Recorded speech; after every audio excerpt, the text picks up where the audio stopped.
நெய்வேலி சாலையில் நெய்வேலி குடிவாசன குமார் சாலை ஐயப்பன்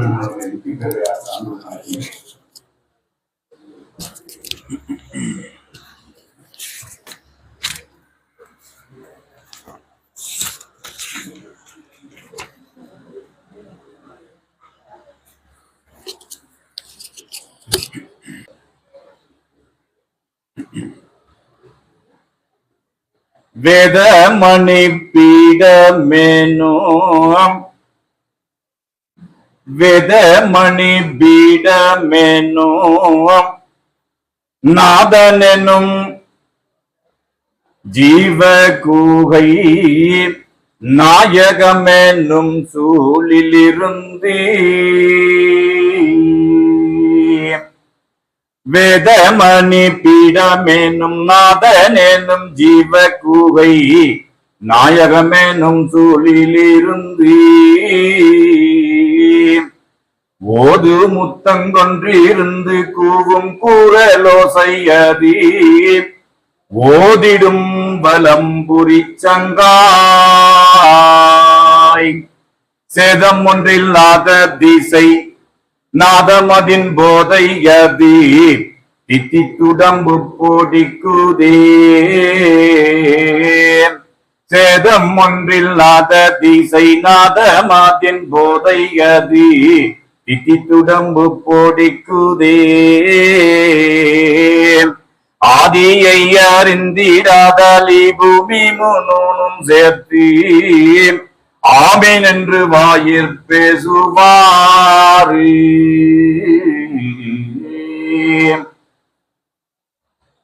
தமிழ்ச்சங்கம் வளர்த்த மதுரையிலே எம்பெருமான் ஸ்ரீ வித்துநாயகம் பிரம்மோதய மெய்வழி சாலையாண்டவர்களின் தெய்வத்தமிழை, தேவத்தமிழை, தீந்தமிழை, பிள்ளைத்தமிழை நாம் எல்லோரும் பெரும் பொருட்டு அவர்களுடைய அருளினாலே, அவர்களுடைய பெரும் கருணையினாலே இந்த மதுரையம் பதியிலே, இத்தெய்வீக பதியிலே இன்றைய தினம் மார்கழி மாத வேதம் ஓதும் பாடசாலைக்கு வந்திருக்கும் மெய்வழி குல மக்கள், மெய்வழி தெய்வத்தை நாடி அவர்களுடைய இரக்கத்திற்கு பாத்திரமாக நிற்க வேண்டி வந்திருக்கும் மக்கள் எல்லோருக்கும் என்னுடைய நமஸ்காரத்தை தெரிவித்துக் கொள்கிறேன்.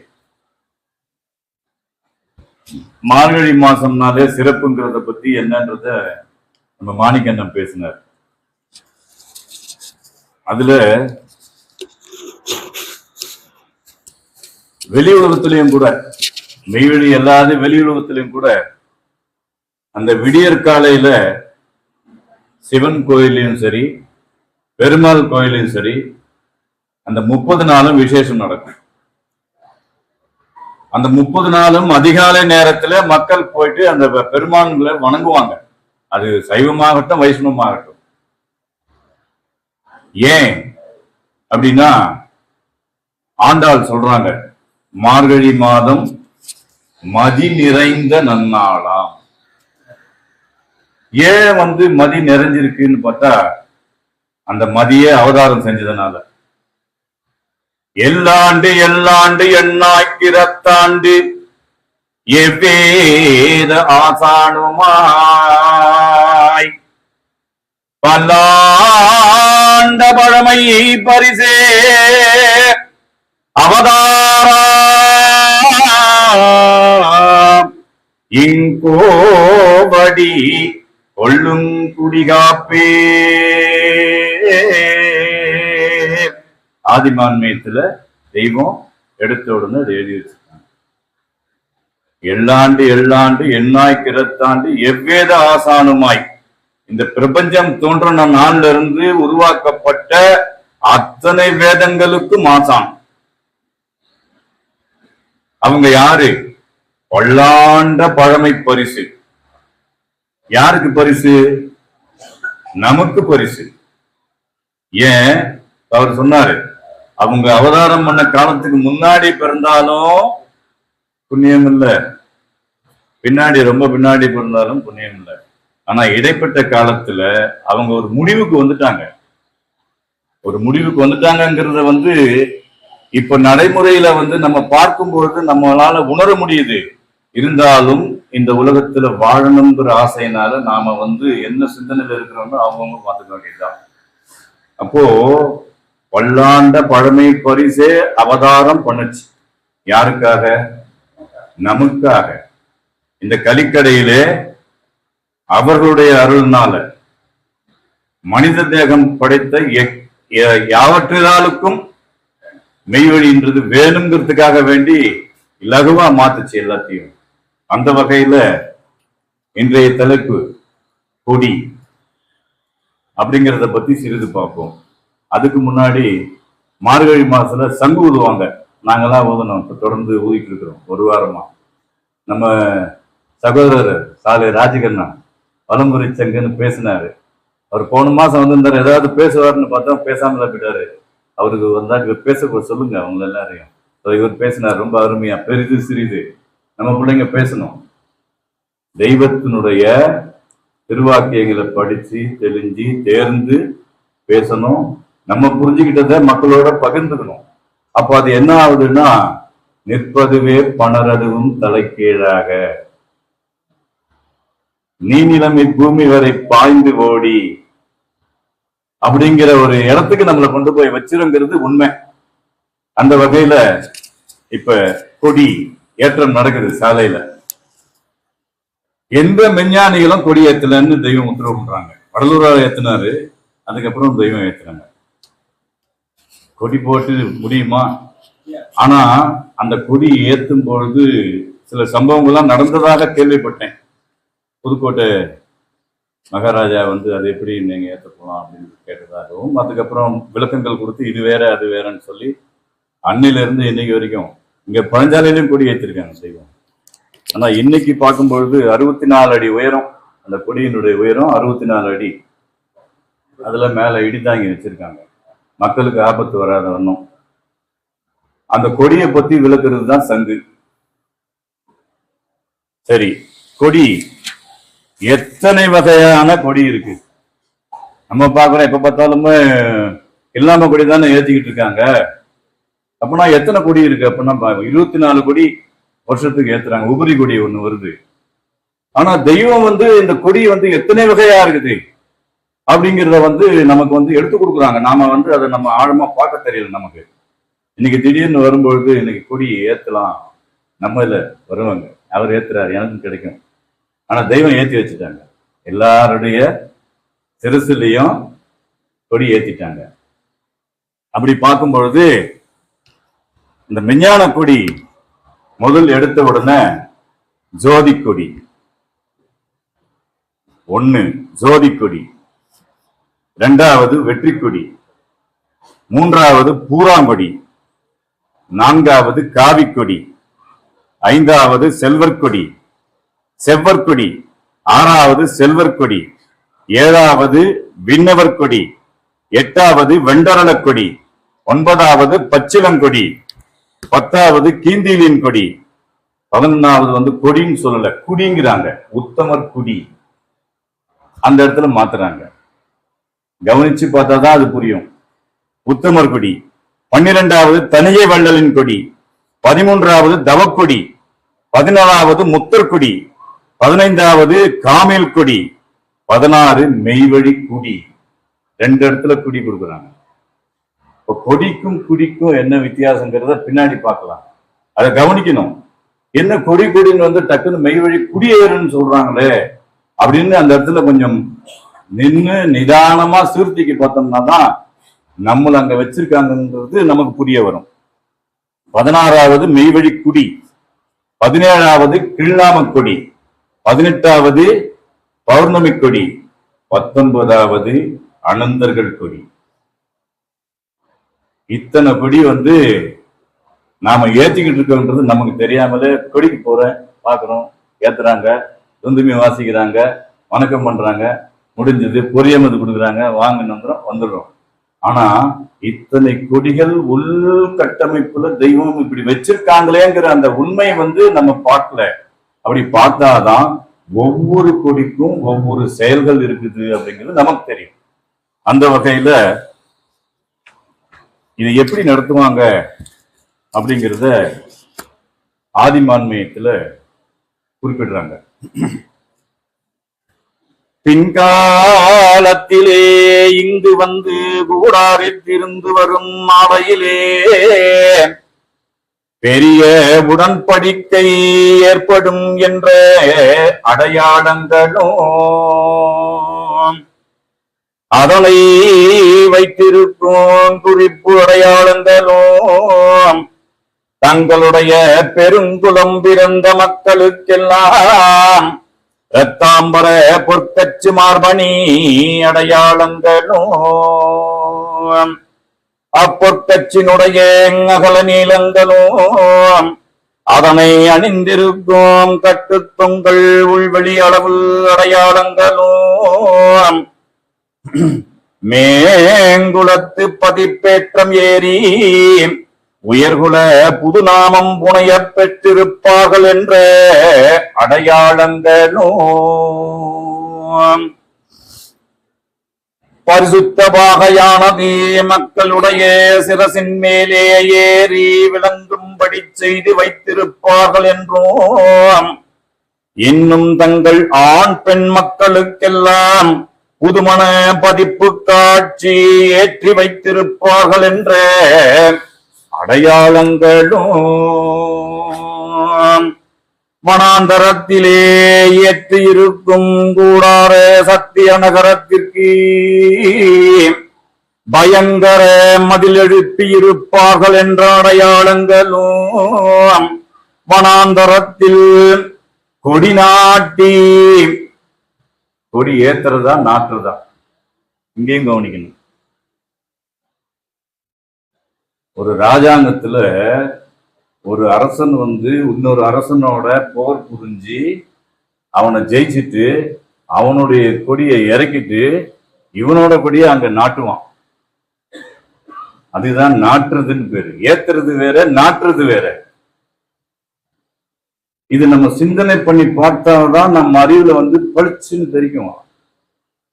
அப்ப இங்க தெய்வம் என்ன உத்தரவு பண்றாங்கன்னா,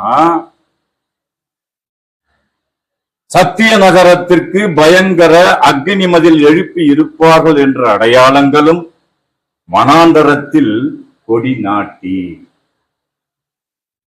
அப்ப அங்க மட்டும்தான் நாட்டினாங்களா அப்படின்னா, ஒவ்வொருவர் இதயத்திலையும் கொடியை நாட்டினாங்க. ஒவ்வொருத்தருடைய சிரசிலையும் நாட்டினாங்க. அப்போ கொடி நாட்டி பயில் காட்டி ஜனங்களை வரவழைப்பார்கள் என்ற அடையாளங்களும். இந்த கொடி எதுக்காக ஏத்துறாங்கன்னா, அது தேடுகுடத்தில் இருக்குது நிறைய. வாரும் வாருங்கள் என்று வணைந்து நுடங்கி கூவ. கொடி அசைஞ்சுதான் அது எங்க கூவுது, ஆனா இந்த கொடி கூவுது. அவங்களுடைய கொடி குடி குடிக்கிளை, கொடி குடி குடிக்கிளைன்னு சொல்லி தேடுகுடத்துல ஒரு இடத்துல கொடுப்பாங்க. அந்த தமிழ் அடாதீங்க, அது சிந்தனையிலேயே வச்சிருந்தாதான் முடியும். அதுக்கப்புறம் அதே தேடுகுடத்துல இன்னொரு இடத்துல குறிப்பிடுறாங்க, சுற்றிலும் உள்ளரம் வெளி போட்டு உள்ளே கிட்டே நேருக்கு நேர்பாதையிட்டு பொட்டென்றைய பார தூரமாத்துனொன்று போட்டு நிறுத்தி கோடியேற்றி உடையானும் இங்குடையோன கடையாந்தரம் உடையோரெல்லாம் கட்டாயம் வாருமென்றெட்டி கூவி. அந்த கொடி வாங்க வாங்க வாங்கன்னு கூப்பிடுதான். முன்னாடி எல்லாம் இப்ப மரம் வளர்ந்துருச்சு. ஆரஸ்பதி காடு தாண்டோன்னு அங்கிருந்து பார்த்தா கொடி மரம் தெரியும், அந்த கொடி அசைகிறது தெரியும். அதாவது கொடி தெரியுது, சாலை கிட்ட வந்துருச்சு அப்படின்னு. அது வேற. விட்டா உலகம் பூரா தெரியும், லைவ்ல போட்டா உலகம் பூரா தெரியும். இதுவே லைவ்ல போட்டா உலகம் பூரா அந்த கொடி தெரியும், அது வேற விஷயம். ஆனா அந்த நாளில நம்ம பார்ப்போமே, சைக்கிள்ல வரும்போது கொடி தெரியுது, சாலையினுடைய கொடி தெரியுது, பார்த்த காலம் உண்டு. அப்போ இந்த கொடியினுடைய சிறப்பு என்ன அப்படின்னு பார்த்தா, ஞானச்சங்கில கொடுக்குறாங்க.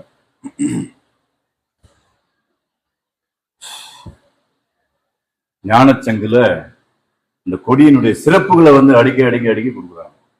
ஏன்னா அதுல மட்டும்தான் கொடியும் சங்குமும் ஒன்னா வைக்கிறாங்க. தெய்வம் ரெண்டும் ஒண்ணுதான், கொடியும் அதுதான், சங்கும் அதுதான் அப்படிங்கிற ஒரு தத்துவத்தை உள்ளடக்கி வச்சு ஞானச்சங்கா நமக்கு கொடுத்துட்டாங்க.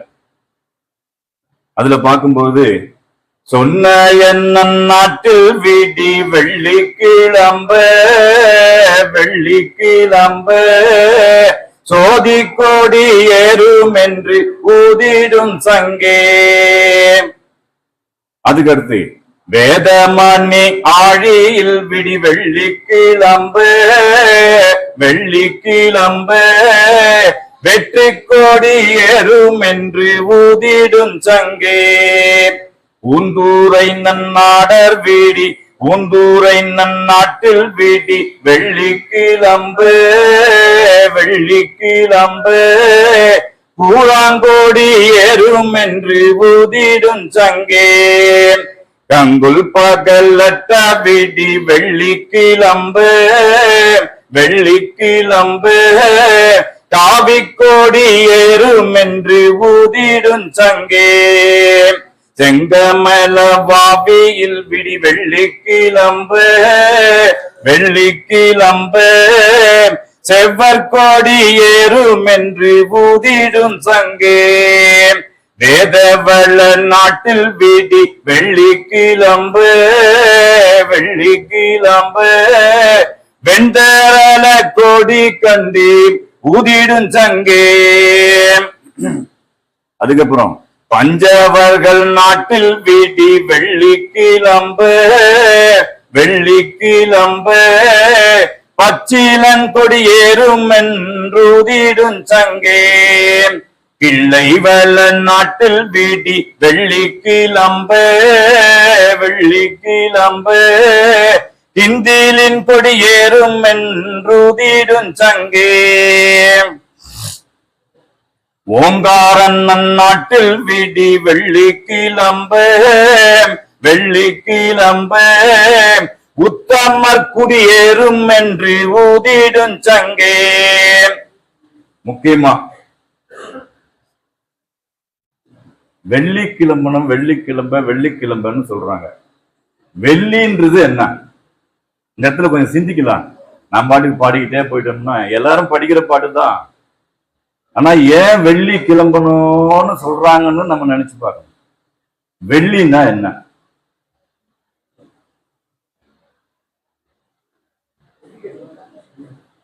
ஆமா, வெள்ளிக்கிழமை தான். விடிவெள்ளி மார்கழி மாசம் கிழக்கு பளிச்சுன்னு இருக்கும். விடியற காலையில இப்போ நாங்க பாக்குறோம், இப்பெல்லாம் மேகமூட்டமா இருக்குது, ரொம்ப பிரகாசமா இருக்கும். வெள்ளிங்கிறது விடிவெள்ளி, அது வானத்துல இருக்குது, அது நமக்குள்ள கிளம்பணும். அந்த விடிவெள்ளி நமக்குள்ள பூக்கணும், பிரகாசிக்கணும். அது கிளம்புனா இந்த கொடியெல்லாம் நமக்குள்ள ஏறும். அது கிளம்புலன்னா அது பாட்டுக்கு இருக்கும். எப்போ நம்ம முயற்சி பண்றோமோ அப்ப கிளம்பும். கிளம்பிடுச்சுன்னா இதெல்லாம் ஏறிக்கிட்டே வரும்.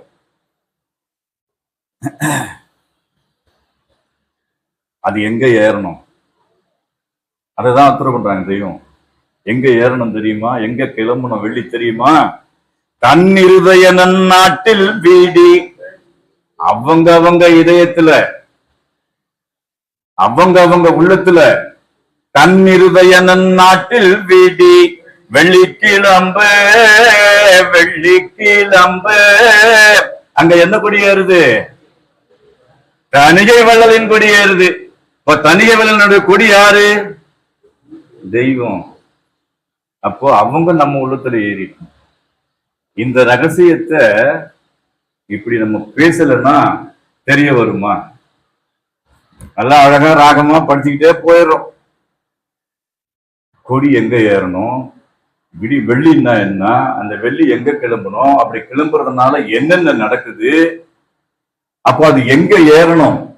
கண்ணிருதய நன்னாட்டில் வெள்ளி கிளம்ப தணிகை வள்ளலின் கொடி ஏறும் என்று ஊதிடுஞ்சங்கே. அதுக்கப்புறம் அது யார் தெரியுமா? தாத்தெனும் கடல் மூகம் தூவன் சாலிகை தவக்கொடி வந்தேறும் என்று ஊதிடும் சங்கே. மூதூர் வள்ளன் நாட்டில் வீதி வெள்ளி கிளம்ப முத்தற்கொடி ஏறும் என்று ஊதிடும் சங்கே. கன்னிவள நாட்டில் வீதி வெள்ளி கிளம்ப காமில் கொடி ஏறும் என்று ஊதிடும் சங்கே. மேலவள நாட்டில் வீதி வெள்ளி கிளம்ப மெய்வழி குடி ஏறும் என்று ஊதிடும் சங்கே.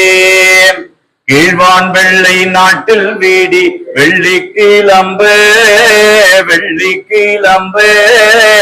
இல்லாம கொடியேறும் என்று ஊதிடும் சங்கே. அதுக்கப்புறம் இங்க நிப்பாட்டணும். அதுல ஒரு சம்பவம் நடந்தது. முன்னாடி எல்லாம் கீழ்வான் வெள்ளை நாட்டில் வீடி வெள்ளி கிளம்பன்னு சொல்லி கிள்நாம கொடி மட்டும்தான் ஏத்திட்டு இருந்தாங்க, அதாவது பிறைக்கொடி. அப்புறம் மக்கள் அதிகமாகி கைங்கரியம் அதிகமா கேட்கிறாங்க. அப்ப தெய்வத்துக்கு போகா புனல் அப்படிங்கிற ஒரு தவையேற்றம் கை வருவாங்க. அது பௌர்ணமி அன்னைக்கு அமையும் போது அந்த கொடியை எடுத்து கொடுக்கும்போது தெய்வம் சொல்றாங்க, போகா பூனல் சிந்தூர் நாட்டில் வெள்ளி கிளம்ப பௌர்ணமி கொடி ஏறும் என்று ஊதிடும் சங்கே.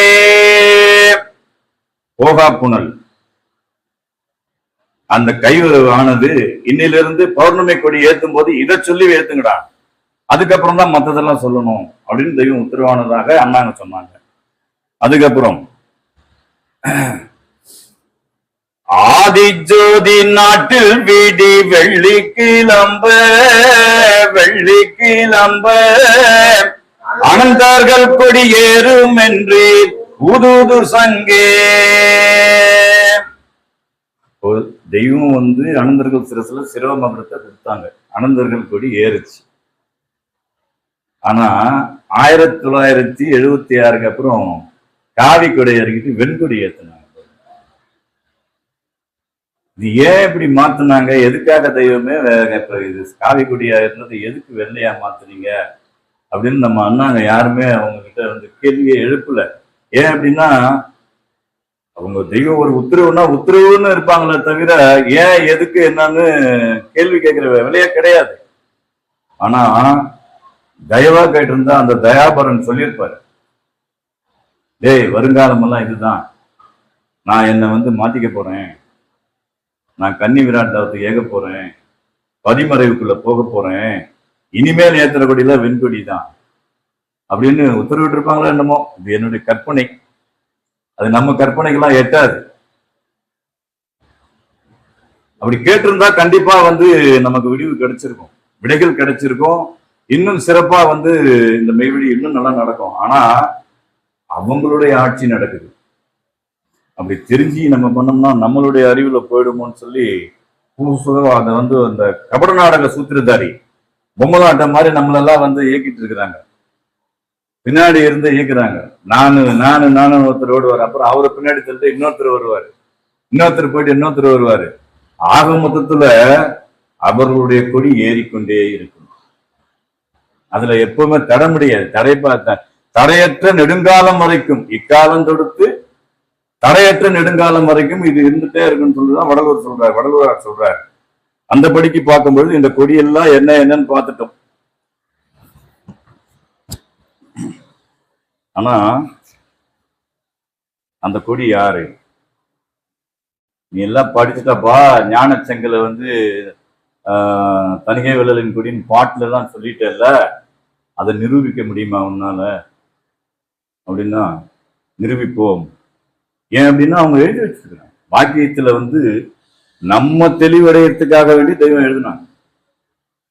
அவங்களுடைய தவ மேம்பாட்டுல இருந்து, அந்த தவ இலையில இருந்து ஒன்னொன்னு ஒரு சொல்லும் ஒரு எழுத்தும் நம்ம உயிருக்கு இனிக்கக்கூடிய மருந்தாக இருக்கிறது. இதுதான் உண்மை. அது என்னன்னு பார்க்கும்பொழுது வான்மதி குரல்ல வாக்கியம்மன் 21 அதுல இந்த கொடியினுடைய சிறப்ப தெய்வம் சொல்றாங்க. வான்மதி குரல் வாக்கியம்மன் 21. ஆண்டவர்கள் நீ கை குவித்தால் எனக்கு மிக தாங்கரிது. பாட்டையர் சொல்றாங்க, நீ கை குவித்தால் எனக்கு மிக தாங்கரிது, தான் நீதரான சர்வபரா என் மகனே என்று எம்மை பெற்றெடுத்து ஏறொரு ஆக்கின எமது தந்தை தணிகைமணி குரு குபேரர் அவர்களே தங்கள் செப்பரும் அற்புத திருமணி வாய்கொண்டு இப்படி கூறினார்கள் என்றால் அது எதை வைத்து?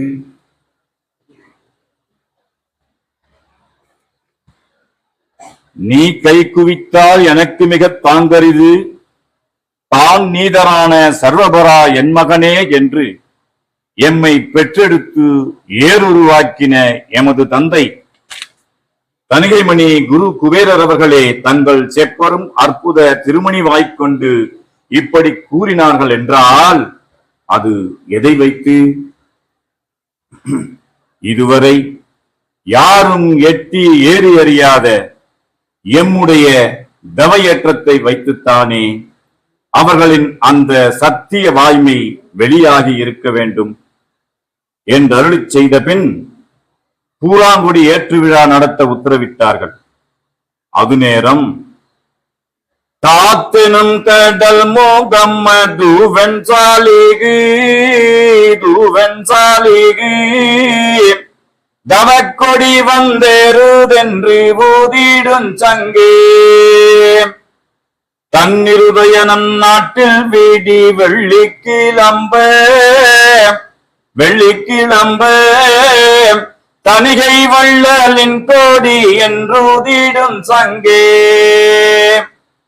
என்று ஆண்டவர்கள் திருவாய் மலர்ந்தருளியுள்ள ஞானச்சங்கு என்ற ஆதிமை உதயபூர்ண வேதாந்த 7வது மலரில் உள்ள கன்னிகளை ஓதி தோத்தரிக்க கண்ட சபையோர் நம் பாட்டையர் தணிகைமணி பிரான் அவர்கள் நீ கை குவித்தால் எனக்கு மிக தாங்கருது என்று நம் தெய்வ பிரானிடத்தில் அறிவித்திருந்தும்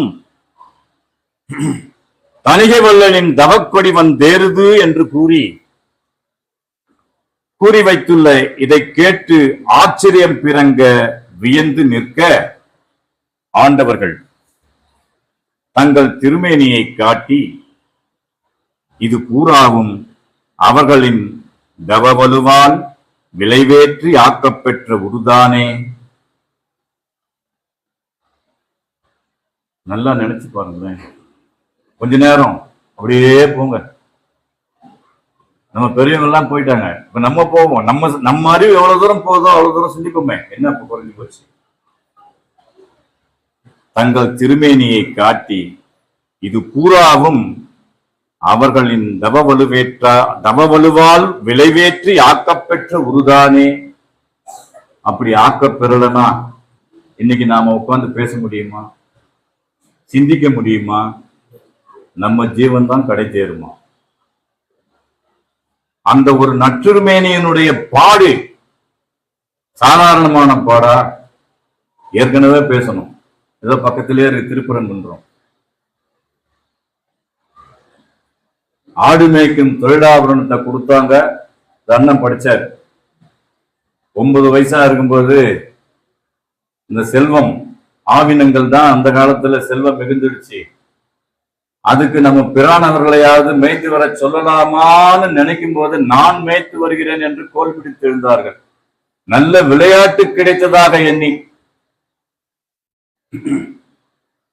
இளம்பிராயம் அது விளையாட்டா நினைச்சுதான் மேய்ச்சாங்க. ஆனா அன்னைக்கு அந்த 5 அறிவு ஆடினை மேய்ச்சவங்க இன்னைக்கு 6 அறிவு ஆட்டினை மேய்க்கிறதுக்கு மெய்ப்பொறாம் உலகத்தெங்கும் விலங்கும் இல்லாடான் என்றும் காய்க்கும் செம்மறி பெண் என்ன கருத்தரும் பிரித்து மேய்ப்பர்.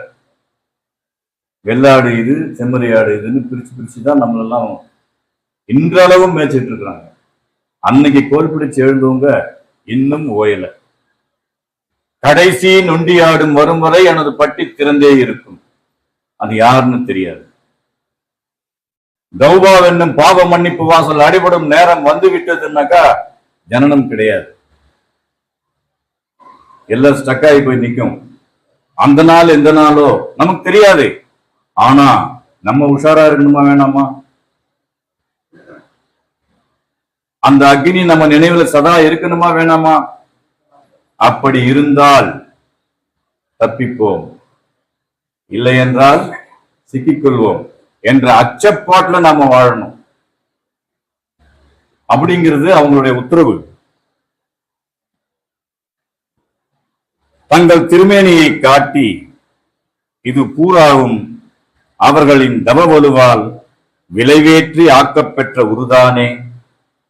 அந்த சம்பவம் சொல்லும்போது ஏற்கனவே சொல்லியிருக்கேன், மறுபடியும் நம்ம நினைவு கொண்டு வருவோம். ஆடு மேய்ப்புக்கு அப்புறம் அவங்களுடைய பாடு பார்த்து தெய்வம் பாட்டையர் திருப்பரங்குன்றத்துக்கு பணிச்சாங்க, போய் தவம் பண்ணு. ஆசானுடைய உத்தரவுக்கு இணங்க தவத்துல போய் உட்கார்ந்தாங்க. ஏற்கனவே நம்ம எல்லாருமே மறுபடியும் அந்த சிந்தனை கொண்டு வருவோம். ஏன் அப்படின்னா, இந்த பாடு யாருக்காக அவர்கள் பட்டாங்க? அவர் சொன்ன மாதிரி விக்டோரியா மகாராணியுடைய வெள்ளிக்காசு, முத்திரையிட்ட வெள்ளிக்காசு 36,000 36,000 வெள்ளிக்காசுன்றது இன்னைக்கு எத்தனையோ கோடி பெறும். அதை எல்லாத்தையும் தூக்கி போட்டுட்டு 5 மாதத்து பெண் குழந்தை, குழவி, இளம் மனைவி இவர்களெல்லாம் விட்டுட்டு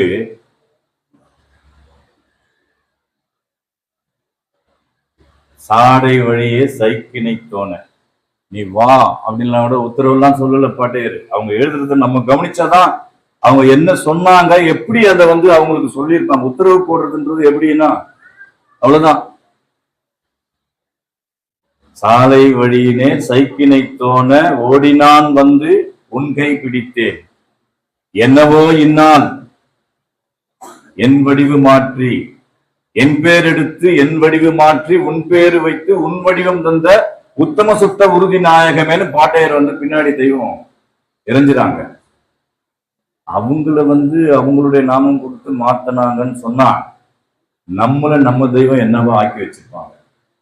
நம்மள தெய்வத்தை சிந்தனையில ஏற்றிக்கொண்டிருக்கும் அத்தனை மக்களையும், அவர்களுடைய சட்டத்திட்டத்துக்கு உட்பட்டு நடக்கும் அத்தனை ஜனங்களையும் என்னவா மாற்றி வச்சிருப்பாங்க அப்படிங்கிறத நாம சிந்திச்சு பார்த்தாதான் அதனுடைய நிஜம் புரியும். அப்படி இருக்கும் பொழுது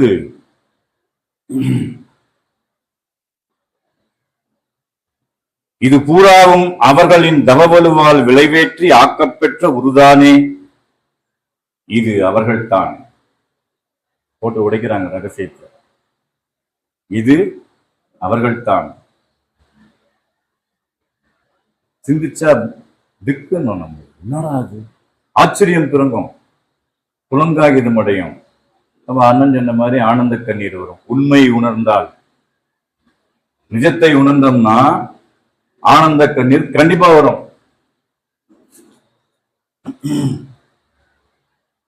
இது அவர்கள்தான்.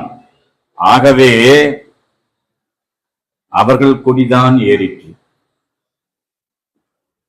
இரண்டர கலக்க வந்தோர் என்றனக்கென்றே விதித்திருந்து எழுந்து வந்த பெருமான் வேறொன்றுக்கு ஆதிக்கம் இல்லாது என்னில் முழுமையாக இடம் கொண்டு விட்டார்கள். இது மிகப்பெரிய ரகசியம்.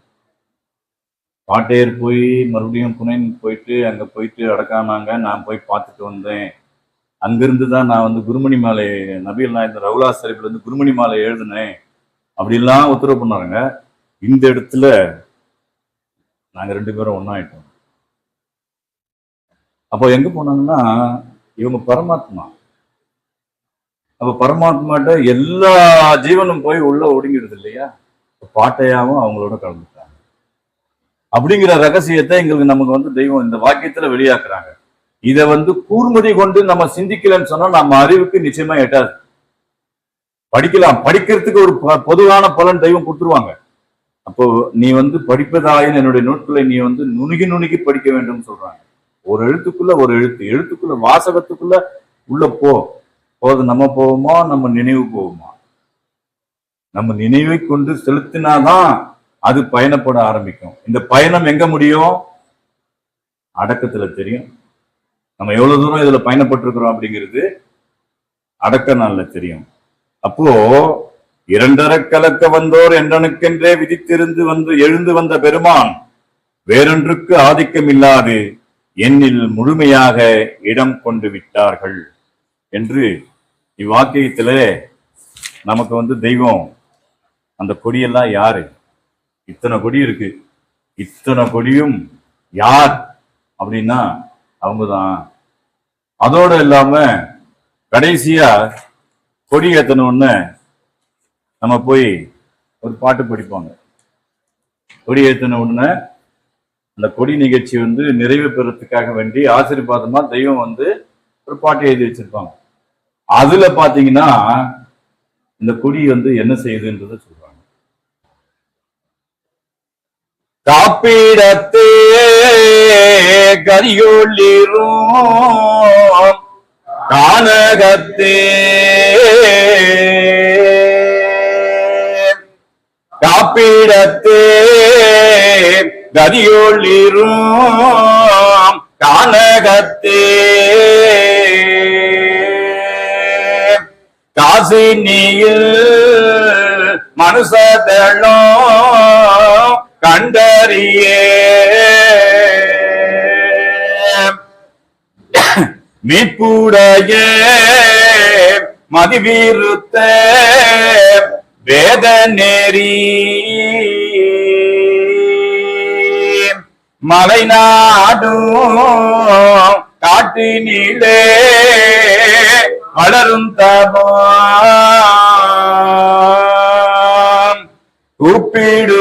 கூப்பிடுமாம் மின்வீசி கொடியின் உச்சி.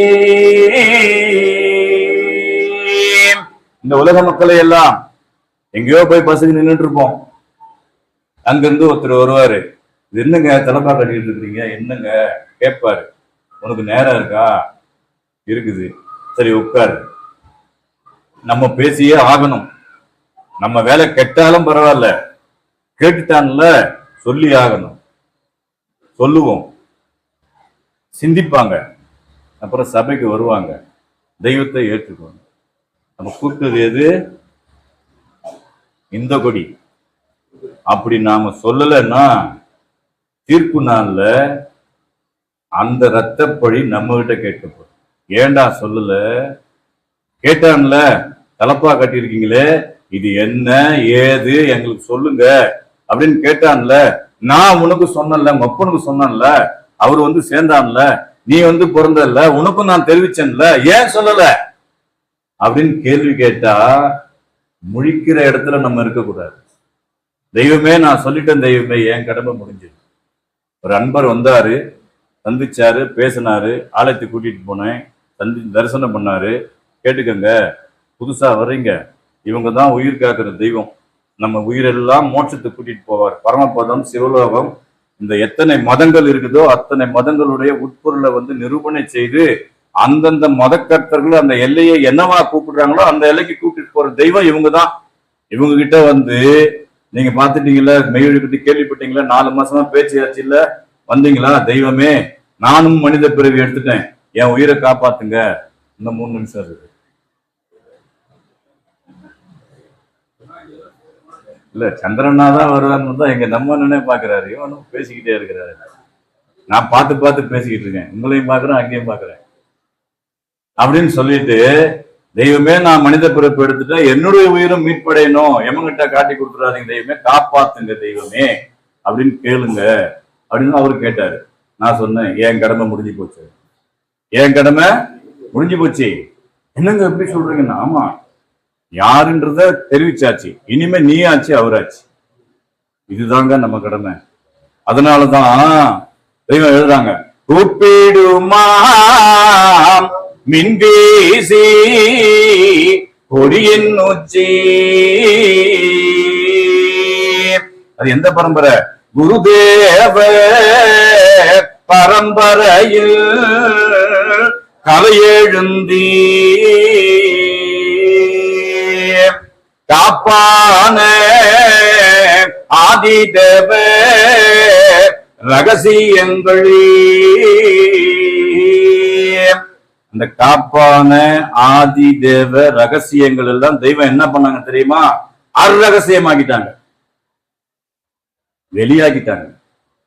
சுத்தம்னா சுத்தம், முன்னாடி ஆ போட்டோம்னா அசுத்தம்.